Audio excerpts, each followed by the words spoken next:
December 7న ముఖ్యమంత్రి రేవంత్ రెడ్డి నల్గొండ నియోజకవర్గంలో పర్యటించనున్నారని Nalgonda municipal chairman Burri Srinivasa Reddy, Congress Nalgonda పట్టణ అధ్యక్షుడు గుమ్మల మోహన్ రెడ్డి తెలిపారు. రాష్ట్రంలో కాంగ్రెస్ ప్రభుత్వం ఏర్పడి ఏడాది పాలన పూర్తి కావస్తున్నందున ఈ నెల 7న ఎన్జీ కళాశాల మైదానంలో బహిరంగ సభ ఏర్పాటు చేశామని చెప్పారు.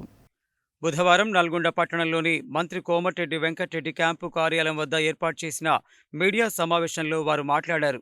ప్రజలు తమ పార్టీకి 5 ఏళ్ల కోసం అధికారాన్ని కట్టబెట్టారని, ఇందులో 4 నెలలు ఎన్నికలతోనే గడిచిపోయాయని, కేవలం 8 నెలల కాలంలోనే ఎన్నో పనులు చేపట్టామని తెలిపారు. కానీ తాము చేపట్టిన పనులు బీఆర్ఎస్, బీజేపీ నాయకులకు కనిపించడం లేదని, అందుకే అడ్డగోలుగా విమర్శలు చేస్తున్నారని అన్నారు. నల్గొండ పట్టణంలోని 12 వార్డుల్లో వివిధ రకాల అభివృద్ధి పనులు జరుగుతున్నాయని తెలిపారు. నీటి ట్యాంకులు, సీసీ రోడ్ల నిర్మాణం, స్కిల్ డెవలప్మెంట్ సెంటర్లు, మెడికల్ కాలేజ్, నర్సింగ్ కాలేజ్ వంటివి చేపట్టామని తెలిపారు. డిసెంబర్ నెలాఖరు లేదా జనవరిలోపు నల్గొండ పట్టణానికి మాస్టర్ ప్లాన్ని పూర్తి చేస్తామని చెప్పారు. గతంలో బీఆర్ఎస్ 10 ఏళ్లు అధికారంలో ఉన్నప్పటికీ చేసింది ఏమీ లేదని, అయినప్పటికీ బీజేపీ నాయకులు మాట్లాడలేదని, ఆ రెండు పార్టీల మధ్య ఉన్న అంతర్గత ఒప్పందం వల్లే వారు మాట్లాడడం లేదని ఆరోపించారు. మంత్రి కోమటిరెడ్డి వెంకటరెడ్డి గురించి ప్రజలందరికీ తెలుసని, కానీ బీజేపీ, బీఆర్ఎస్ నాయకులకు తెలియడం లేదని ఎద్దేవా చేశారు.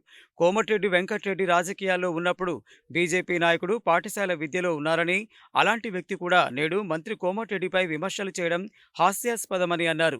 అవగాహన లేకుండా కొందరు రాజకీయాలు చేస్తున్నారని, ఏదైనా మాట్లాడే ముందు గతాన్ని తెలుసుకొని మాట్లాడాలని సూచించారు.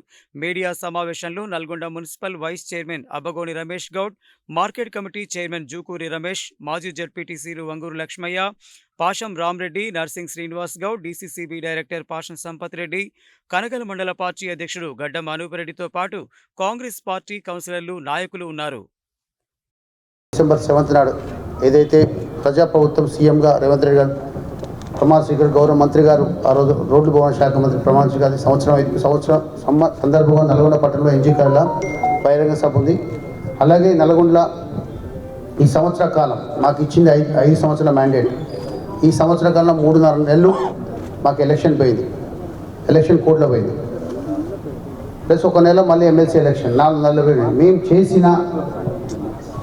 మేము చేసిన ఏ పనులు అనేది కళ్ళకు కనిపిస్తలేవు. 216 కోట్లు నల్గొండ పట్టణం అండర్గ్రౌండ్ నడుస్తుంది.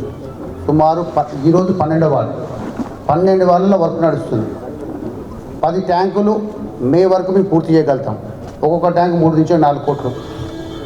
అలాగే శివారు గ్రామ పంచాయతీలో 5 ఏదైతే మెర్జ్ అయిన 13, 14, 15, 16, 17 కొద్దిగా వేసి అయింది. మొత్తం 16 కిలోమీటర్ సీసీ రోడ్ వేయడం జరిగింది. ఇంకా వీటికి నిధులు సరిపోలేదని సార్ హోరా సీఎం గారు ఒప్పించి 109 కోట్లు టెండర్ పదార్థాలు అయిపోతుంది, క్లోజ్ అవుతుంది. దానికి ఫౌండేషన్ కూడా సీఎం గారు ఫౌండేషన్ ఇస్తున్నారు. అలాగే పట్టణంలో స్కిల్ డెవలప్మెంట్ అంటే ఈరోజు ఉపాధి అవకాశాలు లేని వాళ్ళకు నైపుణ్యం, దానికోసం ఐటీలో 25 కోట్లు. అలాగే సెట్విన్ ద్వారా ప్రభుత్వ దాని సెట్విన్ వాళ్ళే ఎంప్లాయ్మెంట్ ఇస్తారు. అది బిల్డింగ్ ఇప్పుడు రైతు బజార్ దగ్గర ఉంది, అది కూడా సీఎం గారు రేపు ఓపెన్ చేస్తున్నారు. మెడికల్ కాలేజ్ ఓపెన్ చేస్తున్నారు. నర్సింగ్ కాలేజ్ 40 కోట్లు. వాళ్ళు 2014 నిమిషంగా నల్గొండ మాస్టర్ ప్లాన్ అనేది 2014 పైలట్ ప్రాజెక్ట్ సెలెక్ట్ అయింది. 10 ఏళ్ళ టీఆర్ఎస్ గవర్నమెంట్లో ఇంతవరకు దాన్ని ముందుకు పోలేదు. మేము 6 నెలల్లో ఈ డిసెంబర్ ఎండింగ్ జనవరి మాస్టర్ ప్లాన్ నల్గొండ పట్టణ మాస్టర్ పూర్తి చేస్తాం. ఏ పట్టణానికైనా మాస్టర్ ప్లాన్ అంటే అవగాహన లేని నాయకులు చెప్తున్నారు. 1980 నల్గొండ మున్సిపల్ అప్పుడు మెర్జెస్ లేవు. 20 ఏళ్ళకు ఒకసారి చేస్తారు. అంటే మళ్ళీ 3-4 ఏళ్ళు పడుతుంది చేస్తారు. మా ప్రభుత్వం లేదు అప్పుడు. అయినా వచ్చిన సంవత్సరంలోనే ప్రజలు ఇబ్బంది పెట్టకుండా మాస్టర్ ప్లాన్ పూర్తి చేయడం జరుగుతుంది. మా గురించి మాట్లాడినంత ఇంకా రాలే వాళ్ళు మాట్లాడతారు, వాళ్ళు ఏదో ఉన్నారని మాట్లాడుతున్నారు. ఈ ఉనికి కోసం మాట్లాడుతున్నాం. మేము మా మంత్రి గారు ఫోటో పెట్టుకొని నల్గొండ మున్సిపాలిటీ కానీ 2 జడ్పీటీసీ కానీ మాట్లాడిపోయింది. నల్గొండ టౌన్లో సార్ ఫోటో పెట్టుకెళ్ళినాం. మేము ఆయనే వచ్చి నిలబడితే వాళ్ళ పరిస్థితి ఏంది?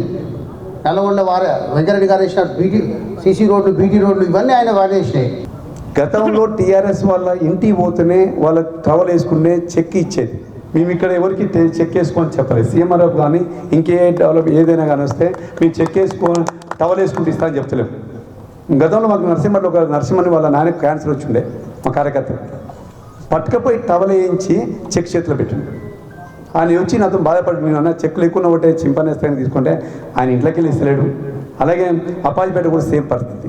అలాగే నల్గొండ టౌన్లో అయితే బతిలాడుకునే పరిస్థితి. ఇక్కడ ఎవరికి కూడా సీఎంఆర్ఎఫ్ కానీ ఇంకే సాయం కావాలని ఎలక్షన్లు అప్పుడే మేము ఆలోచిస్తాం. కోమటిరెడ్డి నైజం ఏంటంటే ఎలక్షన్ గురించి ఎప్పుడు ఎలక్షన్ గురించి ఆలోచించాం. ఒక ఎలక్షన్లు అయిపోయిన తర్వాత అప్పుడే ఎలక్షన్ గురించి ఆలోచిస్తున్నాం. ఇప్పుడు ఏమైనా డెవలప్మెంట్ కానీ ఏమైనా సాయం కానీ ఎవరైతే పేద పిల్లలు వాళ్ళకి సాయం చేసే ఉద్దేశం ఉంటుంది మా ప్రీతం నాయకులు కోమటిరెడ్డి వెంకట గారికి. మేము ఒకటే ఛాలెంజ్ చేస్తున్నాం, ఈ బీజేపీ వాళ్ళని టీఆర్ఎస్ వాళ్ళను మా శ్రీనివాస్ గౌడ్ చెప్పినట్టు మీరు ఎక్కడికి వస్తారో రారి, మేము పని చేస్తలేమని చెప్తున్నాం, చూపిస్తాం. మా మున్సిపల్ చైర్మన్ గారు మున్సిపాలిటీ గురించి చెప్తాడు. దాదాపు మున్సిపల్ చైర్మన్ దాదాపు 6 వార్డులో 34 కిలోమీటర్ల అండర్ గ్రౌండ్ చేసారు. సీసీ రోడ్ నడుస్తున్నాయి. మళ్ళీ వైస్ చైర్మన్ గారు చెప్పినట్టు 109 కోట్ల రూపాయలు మనం రేపు శంకుస్థాపన చేసుకోబోతున్నాం. ఇవన్నీ చేసుకున్నాం. నల్లగొండలో గతంలో 10 ఏళ్లలో ఒక ట్రాన్స్ఫార్మర్ ఒక సబ్స్టేషన్ కూడా కట్టలే వాళ్ళు. మళ్ళీ ఇప్పుడు దాదాపు 8 సబ్స్టేషన్ల వరకు మా కొబ్బరికాయ కూడా జరిగింది. అవి టెండర్ దశలో ఉన్నాయి. అలాగే నల్గొండ టౌన్లో సబ్స్టేషన్ 60 రోజుల్లోనే పూర్తి చేసుకోబోతున్నాం ఒక సబ్స్టేషన్ అయితే. అలాగే దొన్నకల్లు విలేజ్ దగ్గర సబ్స్టేషన్ కడుతున్నాం. అది మా కోమటిరెడ్డి గారి ఒక ఉద్దేశం ఏంటంటే మొదలు పెట్టామంటే పని ఆపోతాం. ఒక ఇల్లు కట్టాలంటే ₹1 కోటి పెట్టి ఇల్లు కట్టుకోవడం 60 లక్షలు పెట్టి ఇల్లు కట్టాలంటే 1.5 years పడుతుంది. మన సంవత్సరం ఇనాగ్రేషన్ చేసిన సంవత్సరం పడుతుంది. మేము సంవత్సరం లోపలనే పని మొదలు పెడుతున్నాం. చేసేటట్టు ఇంకో 1 year పడుతుంది. మున్సిపాలిటీ ఇంకో 1.5 yearలో అన్ని గతంలో 10 సంవత్సరాలు గతంలో జయపాల్ గారు మంత్రిగా ఉన్నప్పుడు కేంద్ర మంత్రి ఉన్నప్పుడు నిధులు తీసుకొచ్చిన కోమటిరెడ్డి గారు ఆ డ్రైనేజీ అస్తవ్యస్తం చేసి వదిలిపెడితే దాంతోపాటు మళ్ళీ 200 కోట్ల 250 కోట్ల చెల్లు తీసుకొచ్చి మళ్ళీ పనులు మొదలు పెట్టిస్తారు. ఇవన్నీ ఆ పిల్లలకు తెలియని పిల్లల గురించి రాజకీయాలు మాట్లాడితే తెలుసుకొని మాట్లాడితే బాగుంటుంది. ఒకసారి చదువుకో అని చెప్పు, శిలాపాలకాలు ఉంటాయి పోయి చూడమని చెప్పు బీజేపీ నాయకులు కోరుతున్నా. మన ముఖ్యమంత్రి వర్యులు రేవంత్ రెడ్డి గారు నల్గొండ పర్యటన రాబోతా ఉన్నారు కాబట్టి నల్గొండ పర్యటనలో భాగంగా అనేక రకాల శంకుస్థాపనలు చేయబోతా ఉన్నారు, ప్రారంభోత్సవాలు చేయబోతా ఉన్నారు. ముఖ్యంగా మెడికల్ కాలేజ్ ని కూడా ప్రారంభించబోతున్నారు. అదేవిధంగా గ్రంథాలయానికి సంబంధించినటువంటి స్థలము మా నల్గొండ మున్సిపాలిటీ పక్కన ఉన్నటువంటి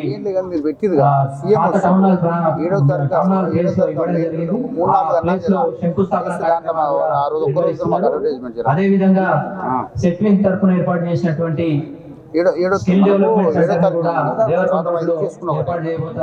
శంకుస్థాపన ప్రారంభోత్సవం చేయబోతా ఉన్నారు. అదేవిధంగా నల్గొండ పట్టణంలో 109 కోట్ల రూపాయలతోటి నిర్మించబోతున్నటువంటి స్టామ్ వాటర్ డ్రైన్స్ కానివ్వండి, అదే విధంగా సీసీ రోడ్ల శంకుస్థాపన కూడా చేయబోతా ఉన్నారు. కాబట్టి నల్గొండ పట్టణానికి సంబంధించిన పెద్దలు ప్రజలందరూ కూడా పెద్ద ఎత్తున తరలి రావాలి. ఎందుకంటే మనం ఎంత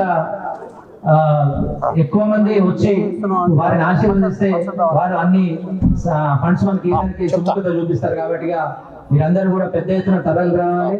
ప్రతి వార్డు నుంచి కూడా కనీసం 1000 మంది వచ్చి నల్గొండ పట్టణంలో కాంగ్రెస్ పార్టీకి ఉన్న ఆదరణను తెలియజేయాలని చెప్పి కోరుతా ఉన్నాం. అదేవిధంగా మండలాలకు సంబంధించిన అందరూ కూడా ప్రజలందరూ కూడా పెద్ద ఎత్తున తరలి రావాలని చెప్పేసి కోరుతూ ఈ అవకాశం ఇచ్చిన పెద్దలకు గౌరవ ముఖ్యమంత్రి గారు ప్రకటిస్తారు. ఎందుకు అంటే దాన్ని తెల్లారి నుంచే ఉరుకులు పరుగులు పెట్టించే విధంగా ఇక్కడ మంత్రివర్యులు దాన్ని శ్రీకారం చుడతారు. కాబట్టి మీరు పెద్ద ఎత్తున వచ్చి వారికి స్వాగతం తెలియజేయాలా. అదే విధంగా ఎప్పుడు కూడా మంత్రివర్యులు ఎప్పటి నుంచో చెప్తా ఉన్నాడు. ఎందుకంటే గతంలో మాదిరిగా కాకుండా ఎక్కడైనా ఒక పకడ్బందీ తోటి, ఎందుకంటే వచ్చేది స్థానిక సంస్థల ఎన్నికలు ఉన్నాయి. జనవరిలో 14వ తారీఖు నాడు అదే సర్పంచ్ ఎన్నికలతో పాటు పంచాయతీ జెడ్పీటీసీ ఎంపీటీసీ ఎన్నికలు కాబట్టి ప్రతి ఒక్కరికి విజ్ఞప్తి చేస్తా ఉన్నా, ఎట్టి పరిస్థితుల్లో కూడా ప్రతి మండలంకి వెళ్ళి 10,000 మంది, టౌన్కి వెళ్ళి 30,000 అంటే 60,000 మందితోటి చిక్కించిపోయే విధంగా నల్లగొండని ఆ సభని వారికి స్వాగతం తెలియజేస్తూ సెలవు తీసుకుంటాం. రాష్ట్ర ముఖ్యమంత్రి వర్యులు మన నియోజకవర్గానికి వస్తున్న సందర్భంగా ఘన స్వాగతం పలికి ఇంకా రెట్టింపు ఉత్సాహంతో పనిచేయడానికి మంత్రివర్యులందరికీ మనం అందరం సహకరించాలని చెప్పి పేరుపేరున నియోజకవర్గ ప్రజలందరినీ కోరుతూ పెద్ద ఎత్తున జన సమీకరణ చేసి వారికి శుభాకాంక్షలు తెలియజేయాలి. వారందరికీ మనం అందరం తోడుండి ఇంకా మేము ఎన్నంటి ఉన్నామని ఒక భావన కల్పించి మీటింగ్ సక్సెస్ అయ్యే విధంగా మనం అందరం కష్టపడాలని చెప్పి కోరుతూ ముగిస్తున్నాం. నల్గొండ పర్యటనకు వచ్చిన సందర్భంలో వారి యొక్క వివిధ అభివృద్ధి కార్యక్రమాలకు శంకుస్థాపన చేసే మరియు అట్నే ప్రారంభోత్సవాలకు చేసిన మన ముఖ్యమంత్రి గారికి, మన ప్రీతమ నాయకులు కొమ్మరెడ్డి వెంకరెడ్డి గారికి, మన యొక్క నియోజకవర్గంకి వెళ్ళి అధిక సంఖ్యలో భారీ ఎత్తున ప్రతి గ్రామం నుంచి కానీ ప్రతి వార్డుకి వెళ్ళి కానీ అందరూ పాల్గొని ఈ యొక్క కార్యక్రమాన్ని దిగ్విజయం చేయవలసిందిగా అందరికీ మనస్ఫూర్తిగా అందరికీ కోరుచు సెలవు.